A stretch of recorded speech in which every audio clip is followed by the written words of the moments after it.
Good morning, everybody. Moshe, the electric Israeli and FSD. This video is an FSD epic trip.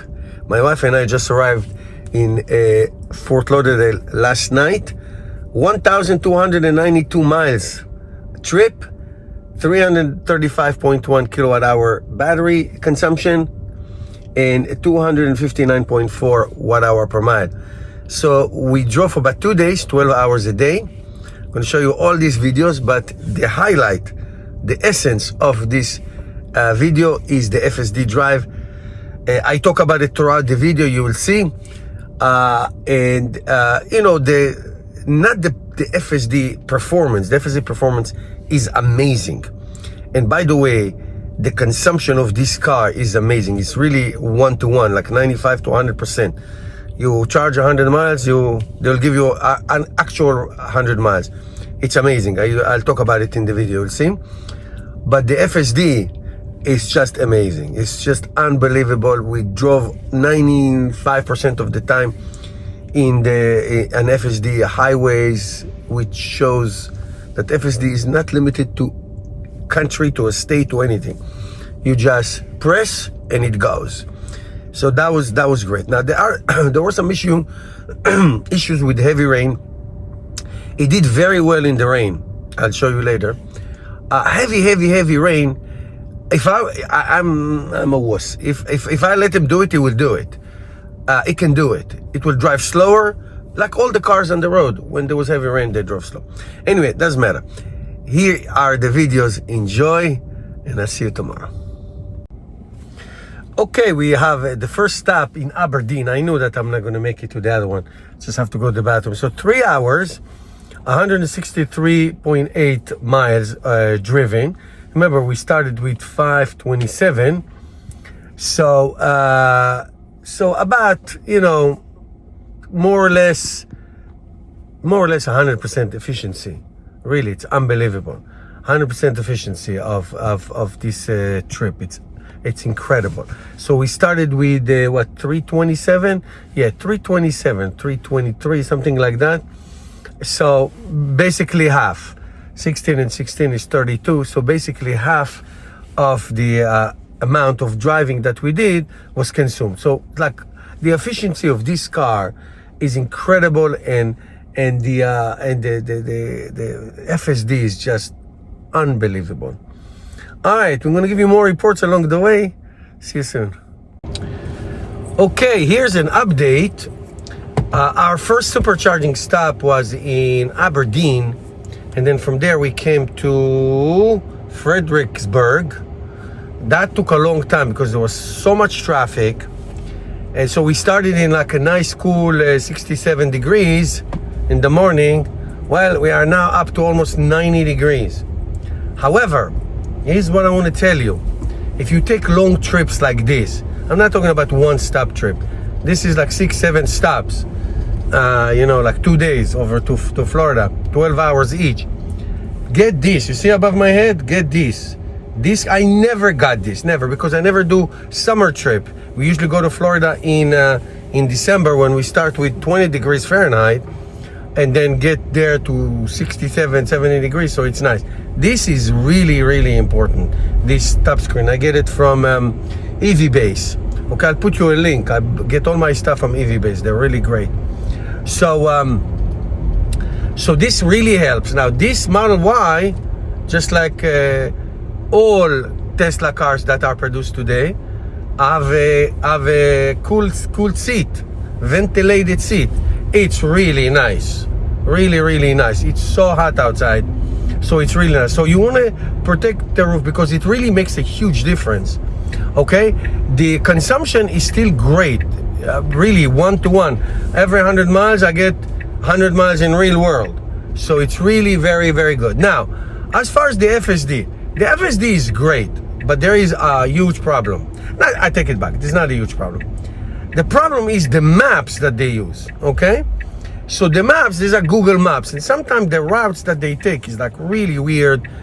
So at the same time, my wife and I use Waze as a backup, and sometimes that I have to take over is not because of a problem with the performance. The technology is great. It's just the maps, the routes that Google Maps take are not I don't know what the word. What do I want? Not the most efficient, not the shortest routes.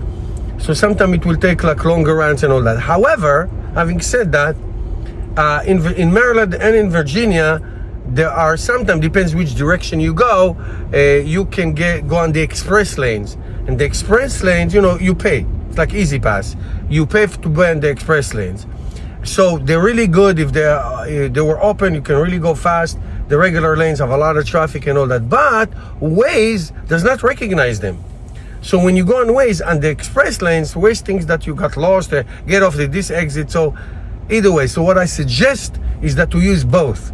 I wish there was an option to on a Tesla where to go. Now, if this was an autonomous car without a driver, you just go the way the map takes you, the way Google Map take you.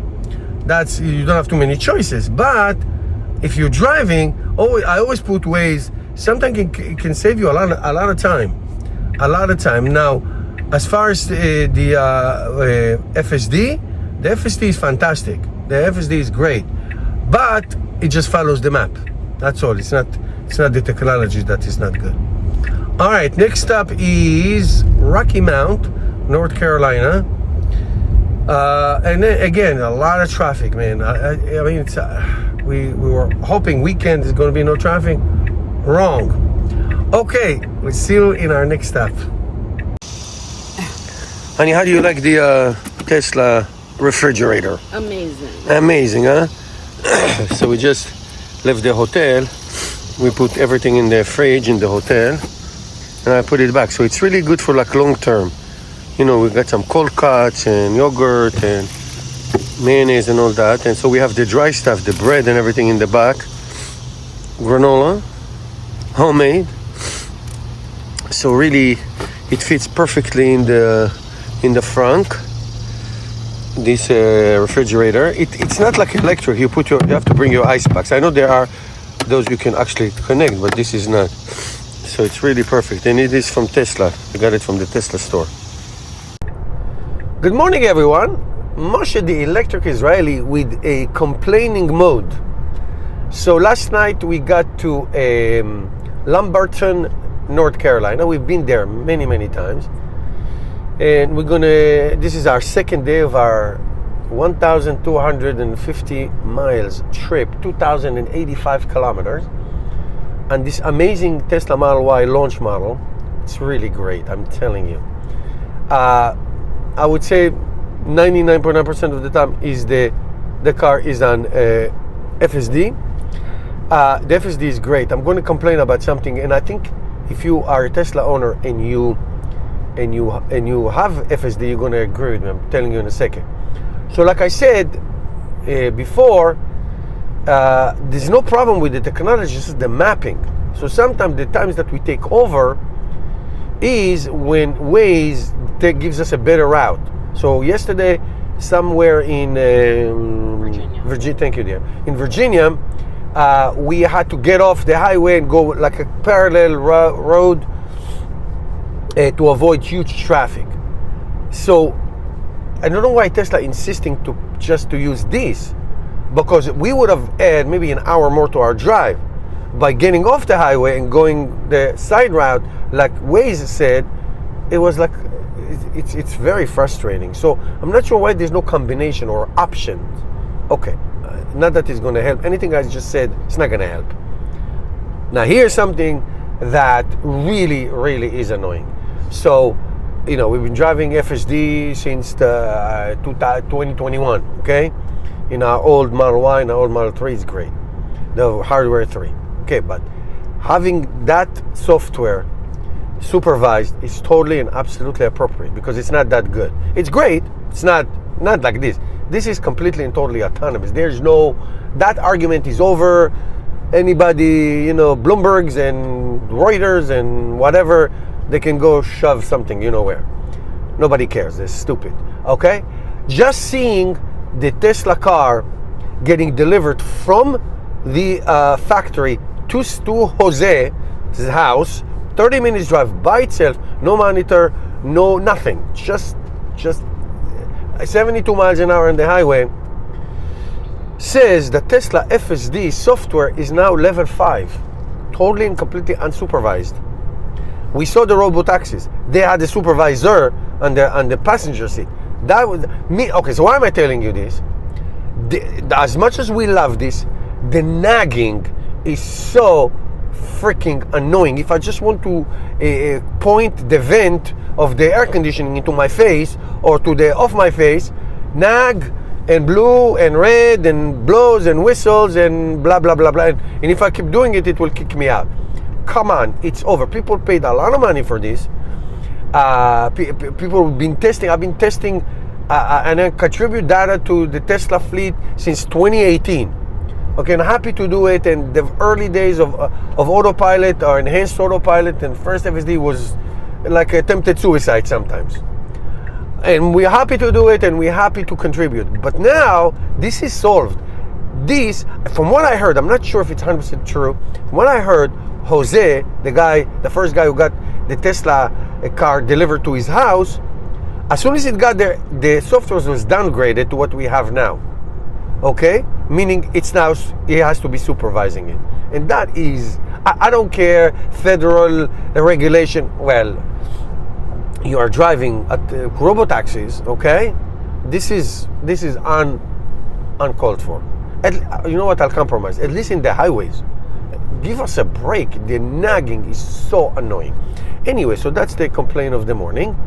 So we are going to a supercharger called Hardyville in South Carolina.